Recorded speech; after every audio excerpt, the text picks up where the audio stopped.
BJP নেতাদের ঠ্যাং ভেঙে দেওয়ার নিদান দিচ্ছেন, আর তৃণমূল এই নেতার নিদান কেন এরকম, এ নিয়ে নানা প্রশ্ন ইতিমধ্যে তৈরি হয়েছে এবং যদি অশান্তি হয় তার পাল্টা আক্রমণের নিদানও দিচ্ছেন। কেই নিদান দিলেন তৃণমূল নেতা ইউসুফ মণ্ডল, আর তার এই নিদানকে কেন্দ্র করেই তৈরি হয়েছে বিতর্ক।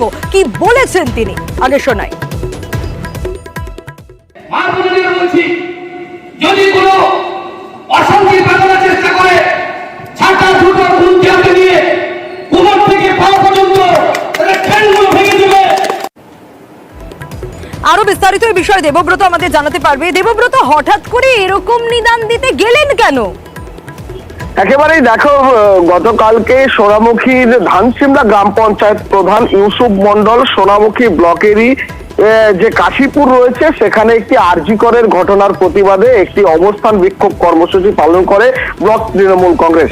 সেখানেই বক্তব্য রাখতে গিয়ে ইউসুফ মণ্ডল অর্থাৎ তৃণমূল প্রধান তিনি বক্তব্য রাখেন। তার দাবি যে বিজেপি আরজি করের ঘটনা নিয়ে গ্রাম বাংলার যে সমস্ত মানুষরা রয়েছে তাদেরকে অশান্ত পরিবেশ তৈরি করছে, তাদেরকে ভুল বোঝাচ্ছে, এলাকার মানুষকে উত্ত্যক্ত করছে, এমনটাই কিন্তু তিনি দাবি করেন। যে কারণেই এলাকার যে মা বোনেরা রয়েছে তাদের উদ্দেশ্য করে তিনি বলেন যে যখন বিজেপি নেতারা এই ধরনের কথা বলতে আসবে, আরজি কর নিয়ে কোনো রকম ভুল বোঝাতে আসবে, তখনই তাদের ঝাঁটা বটি সহ বিভিন্ন জিনিসপত্র দিয়ে তাদের মারধর দেওয়ার কথা বলেছে, এমনকি ঠ্যাং ভেঙে দেওয়ার কথা বলেছে।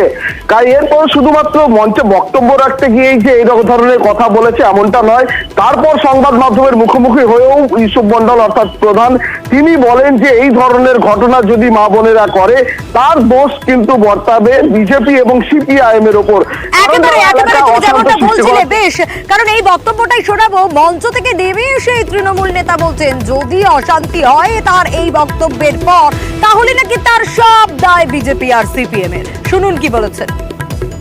এই আরজিকর কাণ্ডের নিয়ে যেভাবে বিজেপি একটা রাজনৈতিক ফায়দা তোলার চেষ্টা করছে, বিভিন্ন প্রান্তে বিভিন্ন হাটে বাজারে তার একটা অশান্তি পরিবেশ সৃষ্টি করছে, মানুষকে ভুল বুঝিয়ে সাংঘাতিক একটা যেভাবে লড়াই বা মানুষে বিভেদ সৃষ্টি করে, সেই জন্যই আজকের এই আমার বক্তব্য।